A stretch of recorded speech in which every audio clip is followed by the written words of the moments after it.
আসসালামু আলাইকুম গাইস। তো আজকে আমি আরেকটা ভিডিওতে আপনাকে ওয়েলকাম করি। তো আজকে আমি আপনাকে শেয়ার করব মুরগির মাংস রেসিপি। তো দেখেন মুরগির মাংসের কালার কত সুন্দর হয়েছে। তো চলেন শুরু করি।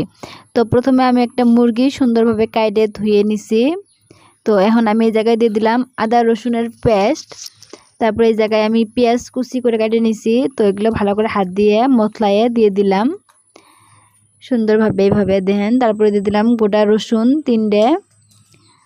তারপরে এই জায়গায় দিয়ে দিলাম 1 চামচ হলদির গুঁড়া, 1 চামচ মশলার ধনিয়া গুঁড়া, আরও 1 চামচ মরিচের গুঁড়া। তারপর আমি এই জায়গায় দিয়ে দিব মানে পরিমাণ মতো লবণ। তো 1 চামচ আর অল্প পরিমাণে লবণ দিয়ে দিলাম। আর এই জায়গায় দিয়ে দিলাম কাশ্মীরি লাল মির্চের গুঁড়া। তো এগুলো দিয়ে আমি ভালোভাবে মিক্স করে নেব সুন্দরভাবে। তো এই জায়গায় আমি নিয়ে লাগছে তেল।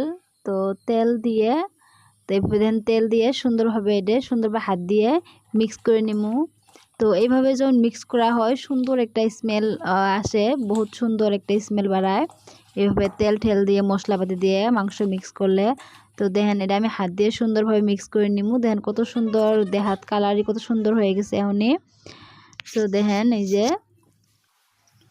মিক্স করা হওয়ার পরে এই জায়গায় আমি দিয়ে দিম কাঁচামরিচ অল্প আদা বাটা করে রাখছিলাম, ওটা লাস্টে দিম কারণ প্রথমে দিলে হাতত বেশি লাগবো।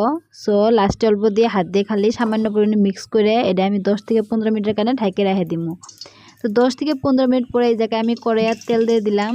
যেহেতু মাংসর তেল দেওয়া হয়েছে ওই কারণে অল্প পরিমাণে তেল দিলাম। তারপরে দিয়ে দিলাম জিরা, তারপরে দিয়ে দিলাম গোটা তেজপাতা। তারপরে এই জায়গায় পেঁয়াজ কুচি অল্প দিয়ে দিলাম তেলের ভিতরে। তো পেঁয়াজটা যতক্ষণ গোল্ডেন ব্রাউন কালার না হয়েছে ততক্ষণ এটা ই করবো। দেখেন এই যে গোল্ডেন ব্রাউন কালার হয়ে গেছে। এখন আমি এই জায়গায় মাংসগুলা দিয়ে দিব। তো মাংস বেশি টাইম মিক্স করে রাখলে বেশি ভালো, আধা ঘন্টা মান রাখলে আর বেশি ভালো। তো আমি 10 থেকে 15 মিনিট রাখছি ম্যারিনেট করে। তো এখন মাংসগুলো দিয়ে সুন্দরভাবে আমি মিক্স করে নিব। তো দেখেন সুন্দরভাবে এটা মিক্স করে নিব। দেখেন কত সুন্দর কালার হয়েছে মাংসর। তো এইভাবে ভালো করে কষামো যেন একটুকু মানে পানি না থাকে। সুন্দর মাংসটা যখন ভাজা ভাজা হব তখন এই জায়গায় দিয়ে দিব পানি। পানি দিয়ে মাংসটা আরও একটু ভালো করে কষায় নিব, অল্প পরিমাণে দিছি পানি। তো দেখেন এখন ভালো করে মিক্স করে এটা সুন্দরভাবে ঢাকনা দিয়ে ঢেকে দিব। সো এখন 5 থেকে 7 মিনিট পরে ঢাকনাটা তোলার পরে দেখেন পানিগুলো শুকায় গেছে সুন্দরভাবে। তো এটা আরও ভালো করে মিক্স করে নিব। এইভাবে দেখেন সুন্দরভাবে মাংসটা কষানি হয়ে গেছে গা। মাংসের পানি শুকায় যখন আরও একবার সুন্দর ভাজা ভাজা হবো, দেখেন মাংস থেকে তেল বাড়াইতেছে, তখন আর একটু পানি দিয়ে এটা ভালো করে আর একটু কষাই নিমু, তাই মাংসটা সুন্দরভাবে সিদ্ধ হয়ে যাব। তো দেখেন এই যে ভালোভাবে মিক্স করে নেই আমি। সো পানি যখন ভালো করে সুন্দরভাবে বয়েল এসে যাব তখন এই জায়গায় আমি অ্যাড করবো মিট মশলা।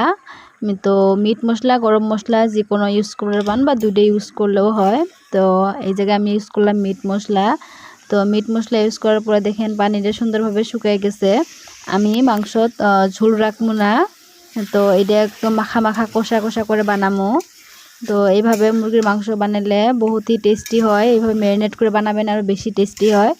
তো নিশ্চয়ই আপনারা বাড়ি ট্রাই করবেন।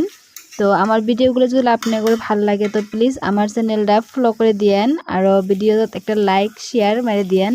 তো দেখেন মাংসটা পুরো মাখা মাখা হয়ে গেছে গা। তো আমি এখন গ্যাসের ফ্লেমটা অফ করে দিব। তো দেখা করতেছি আপনাদের নেক্সট ভিডিও। তো বাই বাই।